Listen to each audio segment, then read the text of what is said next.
इस शहर की आदत इस तरह लगी है, इस शहर की आदत इस तरह लगी है, बात कहीं की भी हो, ख्याल नोएडा का ही आता है।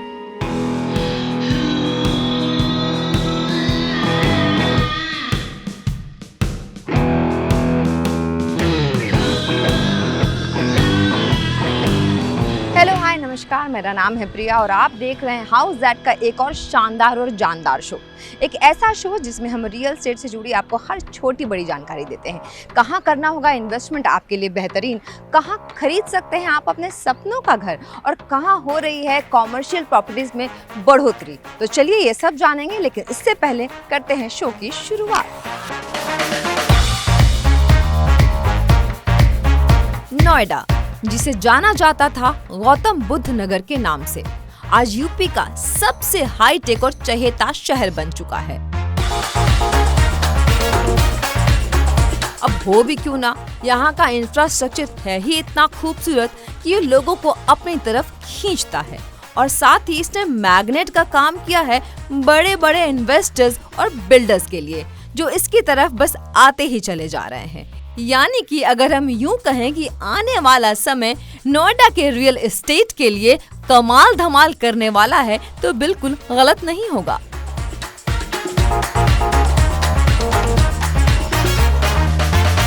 आहट से कोई आए तो लगता है कि तुम हो। अब ये फेमस लाइन तो हम सब ने सुनी है। ठीक वैसे ही नोएडा शहर के रियल एस्टेट में कोई हलचल हो और पूरे देश में बात न बन जाए, ऐसा तो हो ही नहीं सकता। नोएडा सेक्टर 140A में बन रहा है एक ऐसा प्रोजेक्ट जो कि बना रहा है फेयरफॉक्स। नाम है उसका ion, talk of the town है, लेकिन क्या कुछ इसमें खास है, चलिए जानते हैं। Hello hello hello hello hello Priya ji, how are you? कैसे हैं आप? मैं बहुत अच्छी हूँ। बहुत मतलब बढ़िया। बहुत देर से मैंने देखा कि आपको बहुत देर से मैं देख रही हूँ, अपना प्रोजेक्ट बड़े ध्यान से देख रहे हैं। जी, लग रहा है जी। बहुत दिल से कुछ बना रहा है फेयरफॉक्स। यस, एक्चुअली हम लोग कमर्शियल बिजनेस हब बना रहे हैं हाँ हाँ।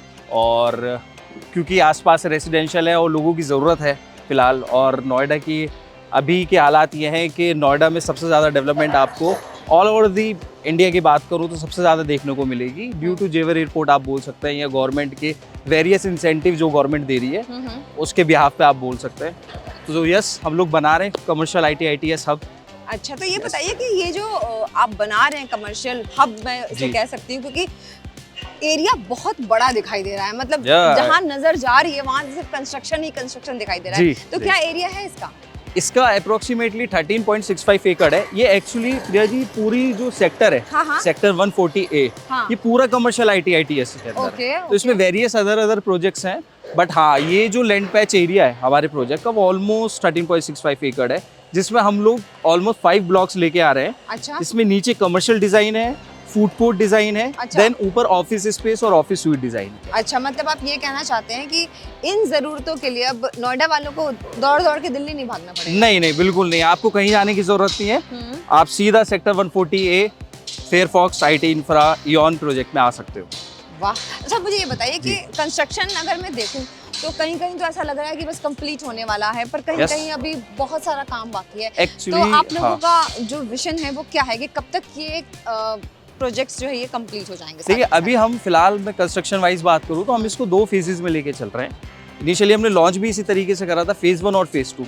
जहाँ पर अभी हम खड़े हुए हैं ये फेज 1 का ब्लॉक A आता है। अच्छा, ये वाला। हाँ, जो कि हम ऑलमोस्ट 6 से 7 महीने में इसको पोजीशन ऑफर करने वाले हैं। नियर पोजीशन हम इसको बोल सकते ठीक हैं। है। Super structure is ready now. जो काम चल रहा है सारा फिटिंग्स का, AC डक्टिंग का और टाइलिंग्स का, फ्लोरिंग का काम चल रहा है। ओके। तो ये बहुत जल्दी डिलीवर्ड हो जाएगा और ये सबसे पहले ऑपरेशन होने वाला ब्लॉक हमारा फेज 1 में ब्लॉक A है। Okay, yes, thank you so much बात करने थैंक के यू लिए। So all the much, best. Thank you so much.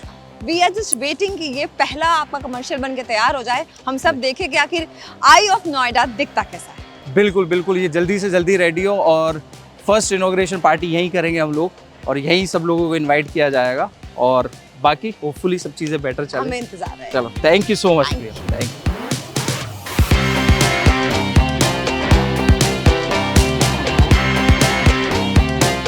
अब चलते हैं अपने अगले सेगमेंट इन द कॉन्वर्सेशन में, जहां इस बार हमारे हाउस दैट के एपिसोड में किसने बनाई है अपनी खास जगह और क्या खास है नोएडा के प्रॉपर्टी मार्केट में, कैसे ये ऊंचाइयों को छूने जा रहा है, ये सब जानेंगे उनसे। तो चलिए उनसे करते हैं एक छोटी सी मुलाकात। आज के शो में हमारे खास मेहमान हैं mister Bhupesh Nagarkoti. Hello sir, जो कि सीनियर वाइस प्रेसिडेंट है strategy and sales Fairfox Eon. Sir आपका बहुत बहुत स्वागत है and I am really sorry आज आपको बहुत वेट कराया हमने। कोई बात नहीं। सर सबसे पहले तो ये बताइए कि जो इयॉन की जर्नी है, जो फेयरफॉक्स की जर्नी है, ये कहाँ से शुरू हुई और कहाँ तक पहुँची है? देखिए, ये जर्नी हमने स्टार्ट की थी 3 साल पहले। 2021 नवंबर में हमने प्रोजेक्ट स्टार्ट किया था अपना जी। एंड ये जर्नी बहुत रिमार्केबल रही है बिकॉज उस टाइम पे जो हमने जिन प्राइसेस पे इस प्रोजेक्ट को लॉन्च किया था, it was like ground breaking. मतलब पूरे मार्केट में आई थिंक एक बड़ा ही रेवोल्यूशन आ गया था कि इस प्राइस पे कैसे we are offering a product, a good product like this. तो हमने 2,999 के रेट पे इस प्रोजेक्ट को लॉन्च किया and today I am very happy that हमारे प्राइसेस ऑलमोस्ट 11,000 छू गए हैं। प्रोजेक्ट उस टाइम हमने एक्सकेवेशन स्टार्ट किया था, आज मेरा प्रोजेक्ट ऑलमोस्ट रेडी हो चुका है। Phase 1 is going to be completed in the next 3 months.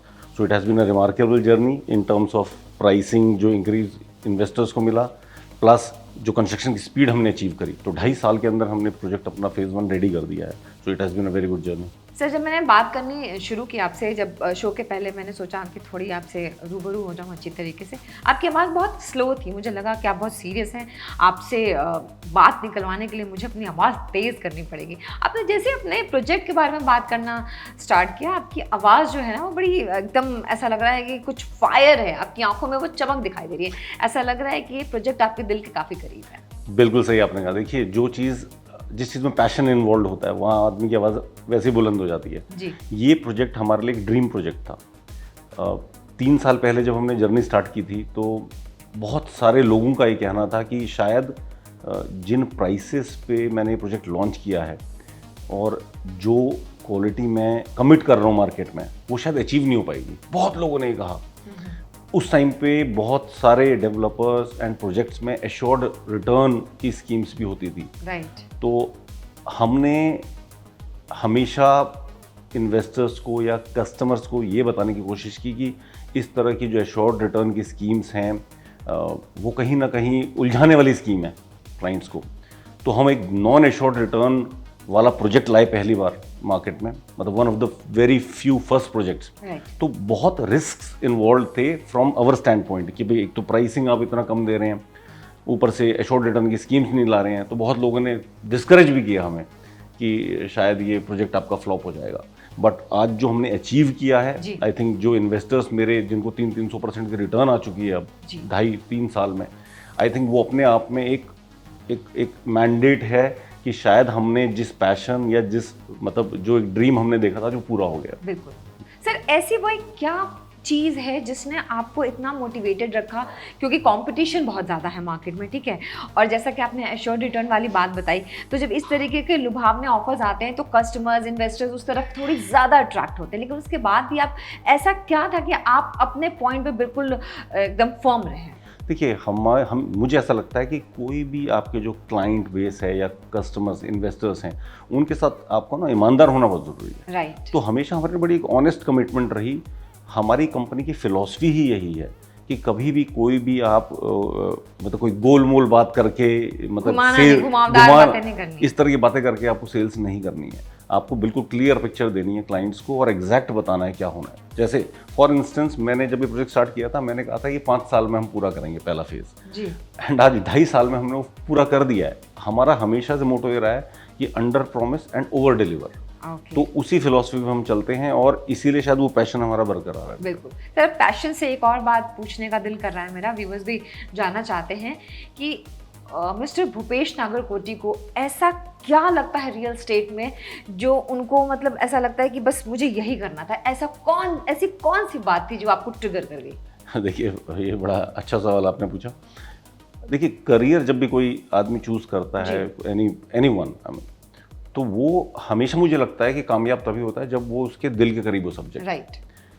Real estate एक ऐसा फील्ड है जो मैंने देखा पिछले मतलब अपने 20-25 साल के करियर में, या उससे पहले भी जो मैं ऑब्जर्व करा, रियल एस्टेट ऐसा फील्ड है जिसमें अगर आदमी थोड़ा सेंसिबली, थोड़ा सा कैलकुलेशन करके, थोड़ा इन्वेस्टमेंट अगर ठीक से करे, तो इसके जो रिटर्न्स हैं वो आज भी मार्केट में जो बाकी कोई भी एसेट क्लास है, एसेट क्लास से मेरा मतलब मान लीजिए जैसे हिंदुस्तान में क्या है 3 या 4 एसेट क्लासेज हैं जहां लोग पैसा लगाते हैं टू ग्रो इट, जैसे गोल्ड हो गया, ट्रेडिशनली गोल्ड रहा है, सेंसेक्स हो गया, स्टॉक मार्केट में लोग पैसा लगाते हैं, फिर एक एफडी हो गया कि बैंक में ही रख दिया लोगों ने, मतलब वो रिस्कलेस, थोड़ा रिटर्न कम रहेगा, और रियल एस्टेट एक फोर्थ मुझे लगता है एसेट क्लास है।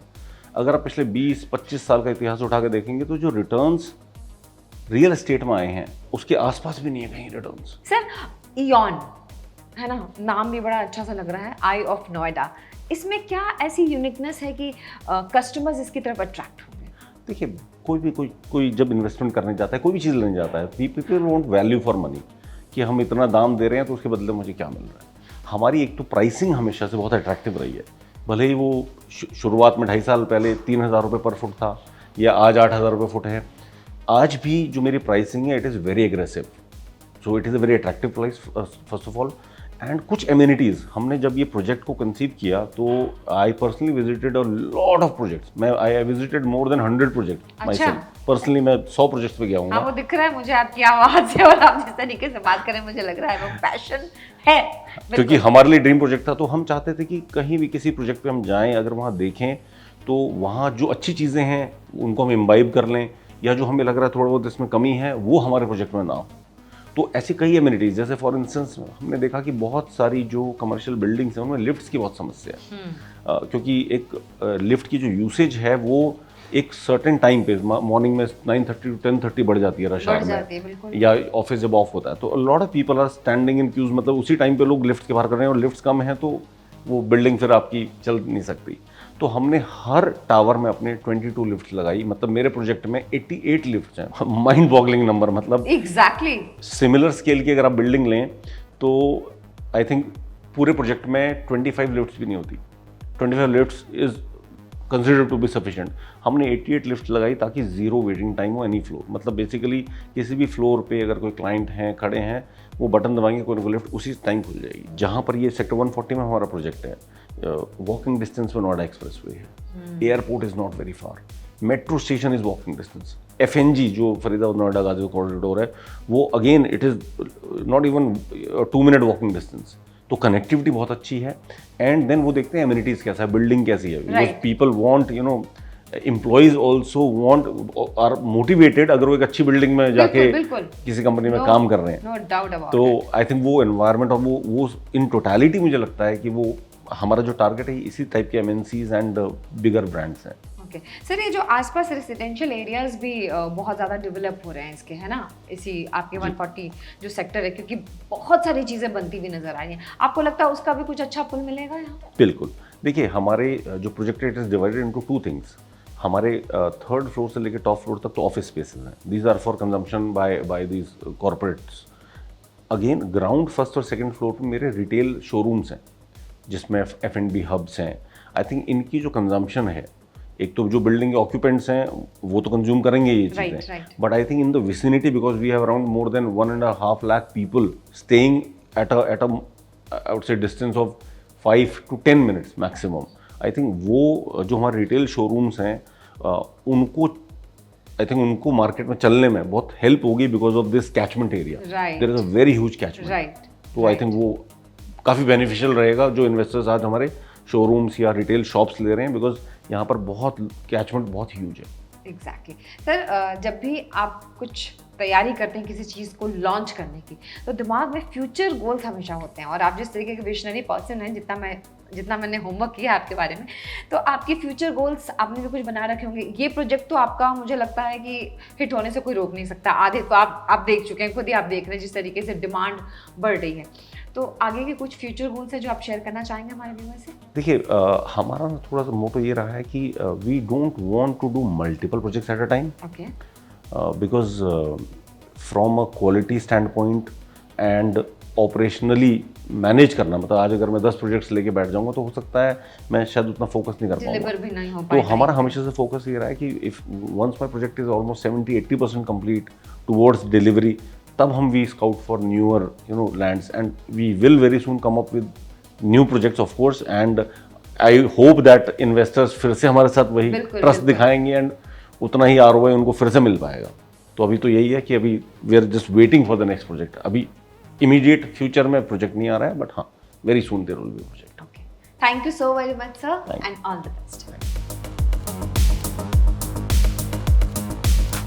नोएडा के कमर्शियल प्रॉपर्टी में इन्वेस्ट करें या फिर रेसिडेंशियल प्रॉपर्टी में इन्वेस्ट करना ज़्यादा फायदेमंद होगा? अगर ऐसे ही कुछ सवाल आपके भी मन में चल रहे हैं तो चलिए इन सवालों का ताना बाना बंद करते हैं और आपको ले चलते हैं अपने अगले सेगमेंट की ओर, जिसका नाम है डू यू नो, जहां हमारे एक्सपर्ट देंगे आपके रियल एस्टेट से जुड़े छोटे बड़े हर सवाल का जवाब।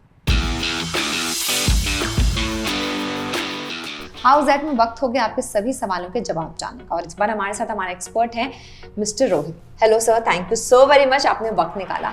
तो सवालों का सिलसिला शुरू करें? बिल्कुल मैम। सबसे पहला तो ये कि जिस तरीके से नोएडा हर जगह धूम मचा रहा है रियल एस्टेट में, तो क्या इस समय नोएडा में इन्वेस्टमेंट करना वाकई में बिल्कुल अमृत जैसा है कि मतलब जितना इन्वेस्ट करेंगे उतना ज़्यादा फायदा मिलेगा? मैम अभी वर्ल्ड की अगर मैं बात करूं तो इंडिया एक इमर्जिंग इकोनॉमी की तरह डेवलप होकर आ रहा है। अभी हम 5th लार्जेस्ट इकोनॉमी है। हमारा इंफ्रास्ट्रक्चर उसमें बहुत बड़ा रोल अदा कर रहा है हमारी ग्रोथ में।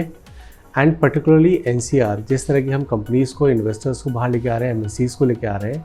अभी तक ये सारी कंपनीज गुड़गांव में आती थी, बट अभी गुड़गांव का मार्केट थोड़ा सैचुरेट होने लगा है। तो नोएडा ने सेंट्रल गवर्नमेंट और स्टेट गवर्नमेंट की पॉलिसीज़ की वजह से एक अच्छा खासा आपको स्कोप दिया है डेवलप होने का नोएडा। बिल्कुल सही बात है। यस, इसीलिए जो अभी मैंने पढ़ा था उसमें ये कहा जा रहा है कि नोएडा इस समय रियल एस्टेट के लिए बिल्कुल अमृत काल है। हर कोई इन्वेस्ट करना चाह रहा है और उसका फ़ायदा उसको ज़रूर मिलेगा। Right ma'am.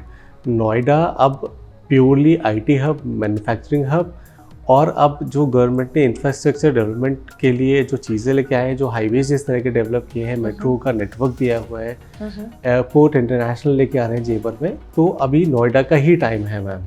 राइट। अगर आपको कहीं पे भी किसी को इन्वेस्टमेंट करनी है, आई डोंट थिंक सो कि there is better option than Noida at this point in time. Right sir, 140 के पास बहुत सारे डेवलपमेंट हो रहा है, बहुत सारे कमर्शियल बिल्डिंग्स भी बन रहे हैं और मतलब वो जो मॉड्यूल है वो कहीं फॉरेन वाला मॉड्यूल दिखाई दे रहा है। तो इसमें क्या मतलब क्या आपको लगता है कि सच में ये सक्सेसफुल होगा और जो रेसिडेंशियल प्रॉपर्टीज उसके आसपास बन रही हैं या जो लोग नोएडा में रह रहे हैं और सिर्फ सेक्टर 18 के वो DLF मॉल ऑफ इंडिया पे डिपेंडेंट थे, उनको कुछ राहत मिलेगी इससे? Not any more ma'am. As I said कि जैसे पहले हमारी एक रिटेल के लिए जगह होती थी, हम सेक्टर 18 ही जाते थे। हम अगर ऑफिस होगा तो लोग कहते थे 62 में है क्या। राइट, क्योंकि यही दो जगह थी जहाँ नजर आती थी कुछ, जहाँ पे लोग नजर आते थे। बट अभी वहाँ पे चूंकि एरिया की कमी है, लैंडलॉक हो गया है वो एरिया भी, और सेक्टर 140, 140A इनके पास अभी नया डेवलपमेंट है, स्पेस है चारों तरफ ग्रो करने का। सराउंडिंग में रेजिडेंशियल है, विद इन आप देखोगे 5 किलोमीटर्स 9-10 कमर्शियल प्रोजेक्ट्स आ रहे हैं। आसपास हर जगह रेजिडेंशियल प्रॉपर्टीज है, सीधे ये FNG को कनेक्ट कर रहा है। Right. Noida greater Noida expressway पे है, परी चौक यहाँ से पास है, दिल्ली यहाँ से अप्रोचेबल है, मेट्रो की डबल कनेक्टिविटी होने जा रही है। एक लाइन ऑलरेडी है और एक लाइन और बनने जा रही है। हम 25-30 मिनट्स में आपके एयरपोर्ट पहुँच जाते हैं। आपके हॉस्पिटल्स पास में है, genesis international, Amity educational institutes ऐसे पास में है, JP फेलिक्स हॉस्पिटल पास में है। आपकी कोई ज़रूरत ही नहीं है कि आप इस एरिया से जाएंगे। ये कंप्लीट पैकेज है नोएडा के लिए। इसलिए मुझे लगता है कि आने वाले 5 सालों में number 1 sector for commercial and investment would be sector 140, 140A। Thank you sir, आपने बहुत इंपॉर्टेंट जानकारी दी। अगर आपके और भी सवाल हैं तो आप कमेंट बॉक्स में मुझसे सवाल जरूर पूछ सकते हैं। आई एम वेरी श्योर आपको आज का हमारा ये एपिसोड भी उतना ही पसंद आया होगा जितना आपने बाकी एपिसोड्स को पसंद किया है। लेकिन फिर भी आपके हैं कोई सवाल या जानना चाहते हैं कुछ नया, तो आप हमसे कमेंट करके उसमें ज़रूर पूछ सकते हैं। मिलेंगे अगले एपिसोड में कुछ नई जानकारियों के साथ। तब तक के लिए अपना और अपनी प्रॉपर्टी का ख्याल रखिएगा। तो चलिए, प्रिया करती है साइनिंग ऑफ। टाटा।